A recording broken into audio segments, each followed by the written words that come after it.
Άμα έμπαινε στο coaching με 2.500 που διαρκεί μια εβδομάδα, θα έχεις μάθει και εσύ δύο πράγματα για να σου πάρω τα λεφτά.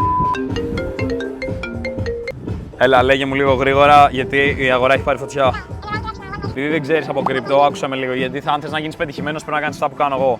Λοιπόν, στο coaching έχουμε κάτι το οποίο λέμε αγόρασε όταν ο υπόλοιπος κόσμος κοιμάται. Αυτό σημαίνει τι? Ότι πρέπει νοητικά να είσαι σε νέο επίπεδο, ρε φίλε. Δεν μπορείς τώρα να είσαι όπου να είναι και να σκέφτεσαι ότι να είναι. Πρέπει λίγο να είσαι πιο μπροστά. Στο έχω ξαναπεί αυτό το πράγμα. Ναι, αλλά δεν είσαι μπροστά, ρε φίλε. Αυτό σου λέω. Πρέπει να είσαι μπροστά από την αγορά. Η αγορά να ακολουθεί εσένα. Άμα έμπαινε στο coaching με 2.500 που διαρκεί μια εβδομάδα, θα έχεις μάθει και εσύ δύο πράγματα για να σου πάρω τα λεφτά, για να σου μάθω τη διαδικασία. Ναι, ρε, ούτε τις πόπης γίνεται, σου λέω. Ναι, δεν είναι μόνο το bitcoin, τεσπα. Μόλις μπεις θα δεις. Ωραία, μπες. Θα σου στείλω link να πληρώσεις. Ωραία, έλα, bye. Άντε, επιτέλους να πληρώσεις, ρε φίλε, γι' αυτό.